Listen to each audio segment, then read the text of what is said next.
To get maximum value out of a new technology like Daml and Canton, it is important to keep the business goals in mind and align design and architectural decisions with those goals. This alignment between goals and architecture starts with a clear understanding of that why, the core value that drove the tech decision.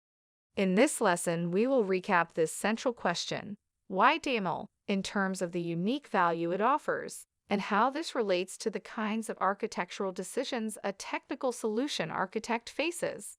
We will start with a reiteration of the core value proposition of Daml and Canton, and then relate this to two main stakeholders that derive this value: app providers and app users. Daml apps offer two key value drivers. First, synchronization and connectivity between users within an application that spans organizational boundaries.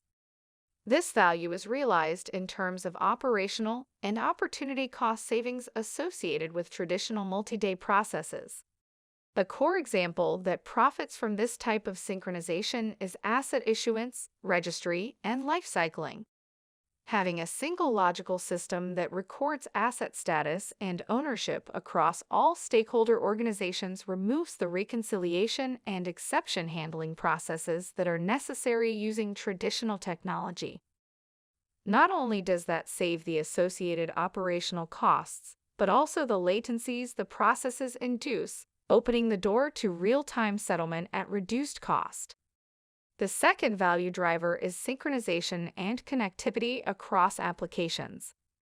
For example, a trade settlement application could be built by composing two asset registries, potentially operating in two separate organizations, into atomic delivery versus payment, or DVP transactions. This builds new value on what already exists by connecting the two registries, and synchronizes these applications by guaranteeing that either both the payment and the delivery get settled, or that neither asset moves. Compared to today's financial system, this removes counterparty risk and risk of partial settlements. As a result, it opens up new market opportunities like intraday repo trading or asset mobility, and collateral optimization across geographic and sub-organizational boundaries. Jointly, the seamless synchronization and connectivity between user and apps give rise to network effects. Users that are already part of the ecosystem create demand for new assets and services within that ecosystem. Each new Daml asset or service makes it more attractive for users to join the ecosystem, and opens up new opportunities for further connected or enhanced services through composition. Let us now look at these values from the perspectives of app providers and app users. An app provider is an organization that builds and operates the app with the aim to offer enhanced services to its app users by offering real-time synchronization and connectivity between app users and applications while preserving stakeholders' sovereignty and privacy. For example, an app provider can offer a bond registry that generates revenue from the fees charged to bond issuers for issuing their bonds and the fees charged to transfer the bonds.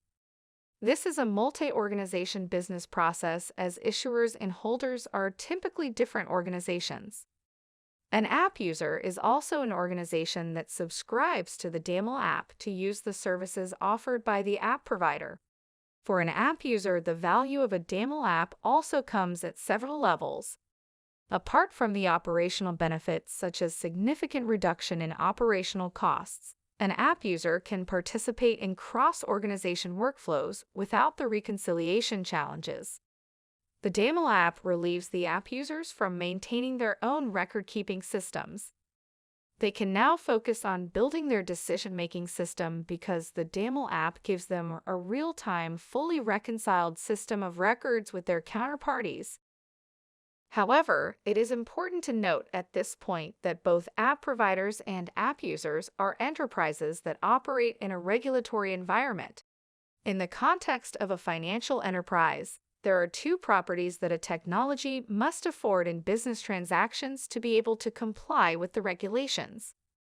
First is privacy, which means confidentiality about assets and transfers in a tokenization application at a sub-transaction level. This need for privacy is applicable to most of the traditional financial assets. As an example, it is not acceptable for the cap table of a tokenized financial asset to be public knowledge, or the transfer of such assets to be visible to parties that are not directly involved in that transfer. The second property is independent control.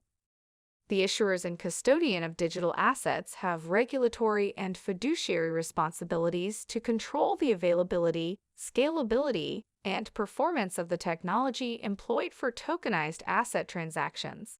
To comply with regulations such as KYC and AML, which means they need to control the access to assets and transactions. They need control over the smart contracts for any special scenarios that need corrections or overriding. And finally, the technology must be able to evolve to continue to comply with new regulations. The need for privacy is fulfilled by the use of Canton Protocol, which decomposes transactional data to create views or projections. A stakeholder in the smart contract can see the view, as per its role, specified in the smart contract, which allows sub-transactional privacy. The TSA should ensure that the Daml contracts correctly model who gets to see what data by assigning appropriate roles to the stakeholders in the contract. In this way, a Daml application provides sub-transaction privacy to meet this requirement. To meet the second requirement of independent control, the app users must have full control over their legal system of records. If the app user relies on the app provider's participant node, then it would need to integrate its system of records with the app provider's participant node, bringing the reconciliation challenges back into the mix. Therefore, the app users must have their own participant node that serves as their primary source of data, giving them independent controls and data sovereignty. From here on, depending on the extent of control required for the application, the app users can either use the front end published by the app provider or develop their own to get complete control and customized functionalities. They can also develop and maintain its own backend if it wants to perform backend automation and integration with its internal systems. This way, app users can independently control the adoption cost and the unique value they derive from Daml's capabilities. They can build their own infrastructure in a staged adoption model to gradually gain full control in terms of access, availability, scalability, and performance over time. So far, we have discussed the meaning and the value of the first value driver, which is about synchronization of transactions among users within a single Daml app. Let us now discuss the second value driver, which is the ability to conduct transactions across applications. This value driver delivers a longer-term strategic value to be realized by becoming part of a larger Daml and Canton ecosystem, in which Daml and Canton technology is not just a record-keeping system, but a platform that enables network effects through the exponential value of connections. Let us look at an example. An app provider can start with tokenization of assets and maintain an asset registry for the app users to use. Once the asset registry is operational, the same or other app providers can now build services such as trading and settlement of assets. These apps further increase the utility of the assets and extend the operational gains such as removal of reconciliation costs, risk-free settlement, and reduction in turnaround times. App providers of foundational apps like asset registries profit from enabling app composition, as the composed apps create both additional trading volume and thus trading fees as well as attracting additional users. Furthermore, this enhanced utility drives demand for more assets, which in turn drives the value-enhanced services created, thus creating a virtuous cycle. With an increasing range of services made available, the platform now transforms into a marketplace that has the potential to attract more app providers to build more apps and app users to use those apps, thereby exponentially increasing the value of connecting to the network.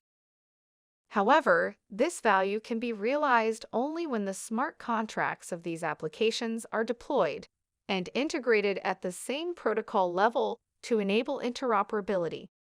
Canton allows interoperability through a combination of internal smart contracts that model the business logic and integration smart contracts that offer an API for other applications to connect to. App providers can benefit from this native interoperability by designing their smart contracts as internal and as those that function as interfaces to other apps. This will allow them to compose higher-order apps and derive long-term value from their Daml applications. Let us now summarize the key takeaways from this lesson. The first key value driver of a Daml app is synchronization with an app. The app providers generate revenue by offering these apps for app users, and app users gain opportunity and operational cost savings through real-time reconciliations, an ability to participate in cross-organizational workflows, and the ability to shift their focus from record-keeping to faster decision-making. However, as these stakeholders are enterprises that operate within a regulatory environment, the regulators in the financial sector mandate two key properties that the asset tokenization technology must have: privacy and independent controls.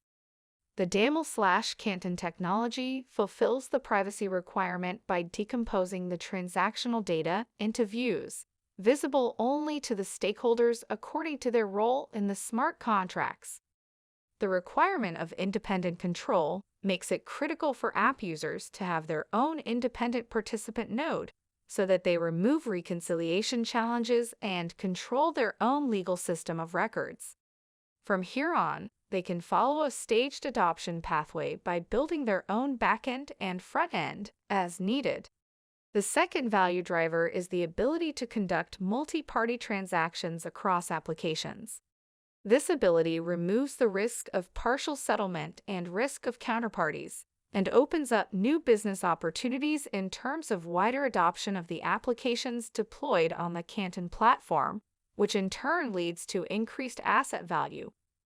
To realize this long-term value, the app providers should take advantage of Canton's interoperability and design their contracts as a combination of internal contracts that capture the business logic and contracts that present the interfaces for external applications to connect to.